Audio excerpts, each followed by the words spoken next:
I can imagine socially distanced concerts. I don't want to go to a rehearsal in a mask, but if I have to, there might be some sort of in between that we're living in by the fall. It's just very hard to tell. But in the meantime, we have the joy of music to kind of get us through the day.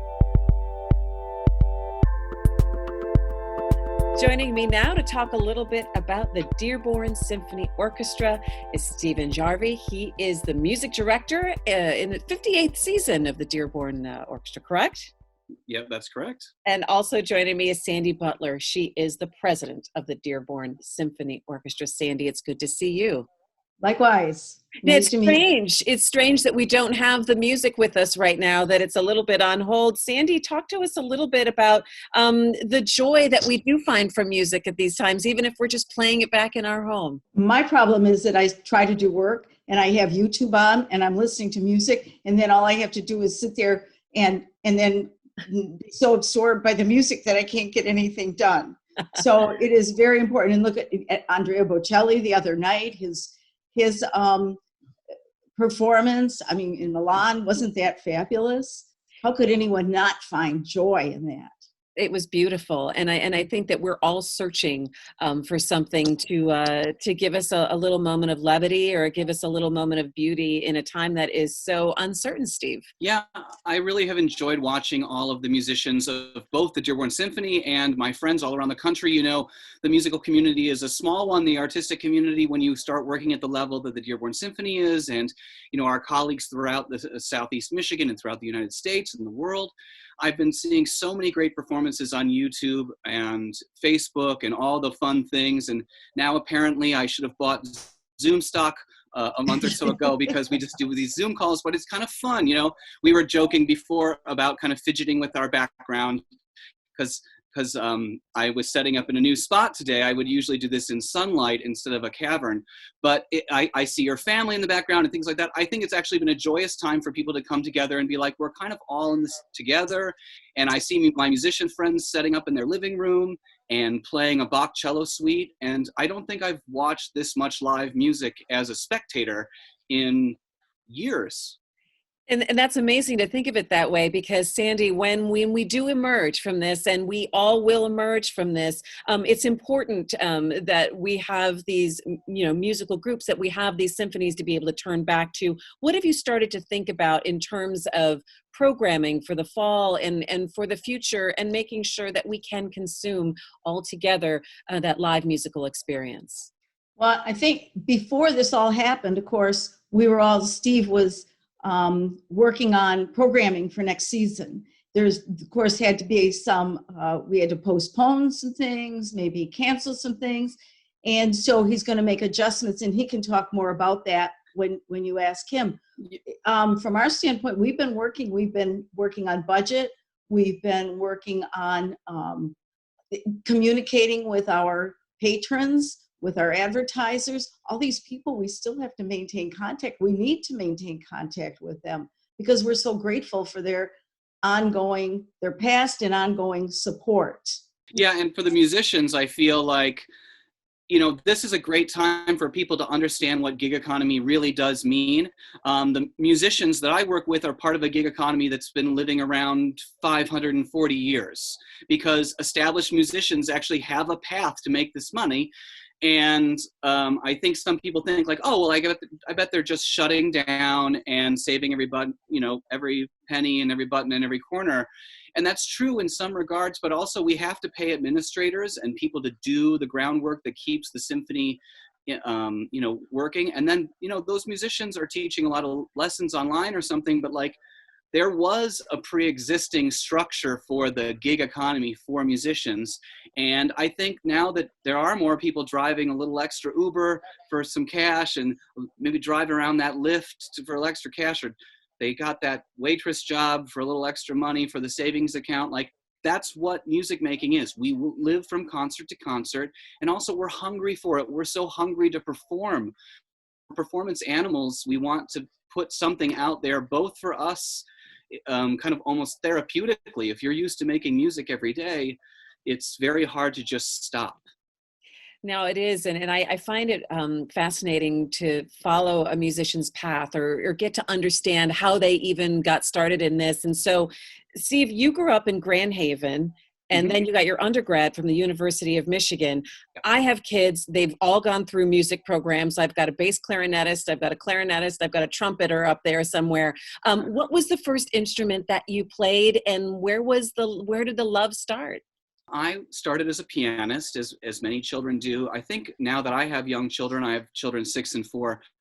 I think it's because of just the accessibility that the instrument can have. And I started crawling up to the piano bench at like 2 years old, which, now I can't believe I have those pictures. It's so precious. But my parents said I could start at 5. So I did the piano and I always sang around the house. Quite boisterously, and I played the saxophone, which kind of got me into the jazz and big band side of things. So now my children are both singing around the house a lot, and we have family karaoke. But that was the impetus, that initial joy, and I am coming back to that joy here at home. I have taught myself the ukulele, and we've been, singing songs around the house, and we try to have some music on the porch. And I've been working on a really kind of fun yet bittersweet quarantine playlist, first of things that were ironic or whatever, but like I have come back to how that music needs to be the joy of my day, and I think a lot of musicians have, and I think audiences will come back to that as well. Audiences are going to say to themselves, my goodness, I just want to be there in a room sharing the joy of live performance together. And since you are the new music director for this year, you got the job, was it last September? Yeah, this is my first season, so it's a strange way to end the first year.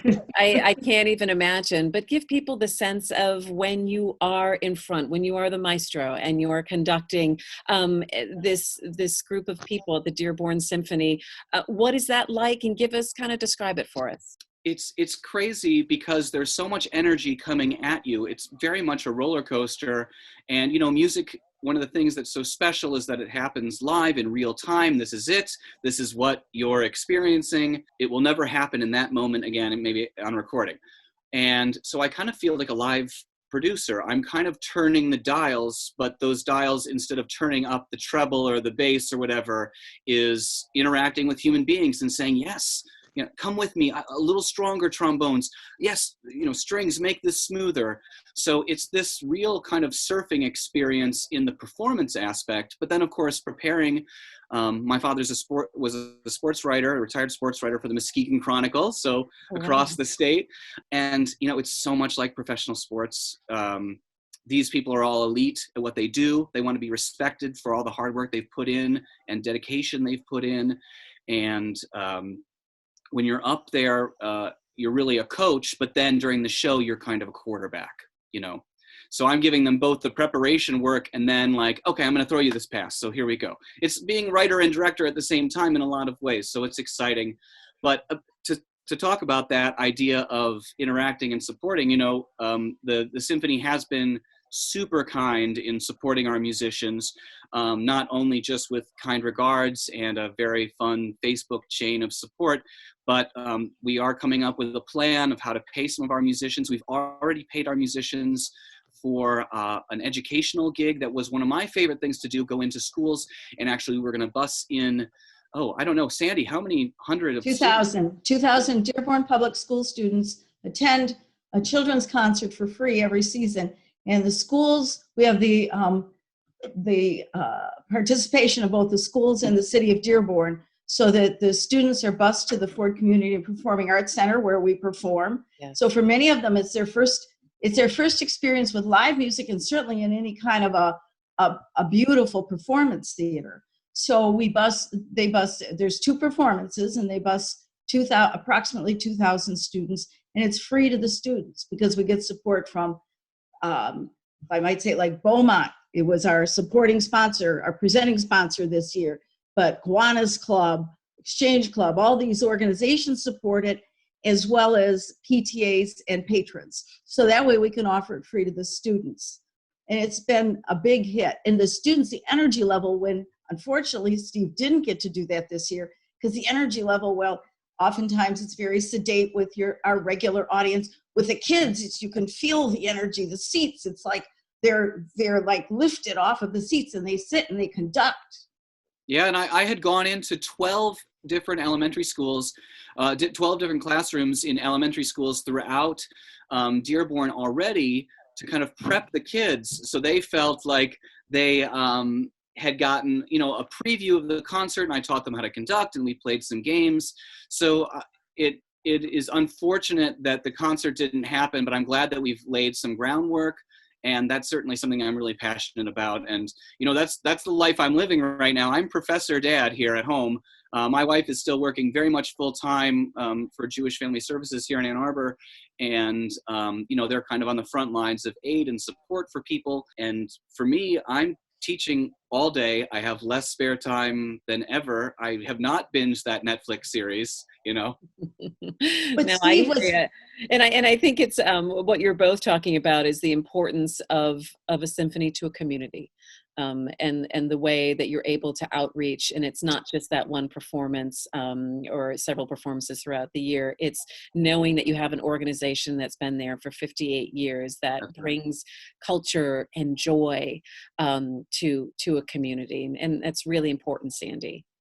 And what Steve alluded to, maybe said, is that even though we weren't able to perform the children's concert, we did pay the musicians for that concert because, as he said, it's a gig economy, and many of our musicians, this is their job. They perform in multiple orchestras because we're a pay per service. We're not a salaried orchestra, but and right now the board of directors is establishing kind of an emergency fund for our musicians. So we're in that process right now, and we'll be able to launch it by next week. But we're all in this together in terms of the timeline. We don't really know. So our musicians are definitely, we are all scheming and trying to come up with the best way to kind of creatively share online. But then into next season, we may have to keep some of that creativity working. I can imagine socially distanced concerts, and I don't want to go to a rehearsal in a mask, but if I have to, there might be some sort of in between that we're living in by the fall. It's just very hard to tell. But in the meantime, we have the joy of music to kind of get us through the day. And I think being able to be open to the possibilities of what may be and saying, look, we've got to figure out how to go with it. But thank you, though, for still bringing the music outside to the porches, online, because it really is a lifeline. The arts and culture community here in Metro Detroit, it's a lifeline for a lot of people right now. So Steve Jarvi, Sandy Butler, thank you so much for joining me. It's good to see both of you. Keep the music coming. Thank you very much. You can find more at onedetroitpbs.org or subscribe to our social media channels and sign up for our One Detroit newsletter.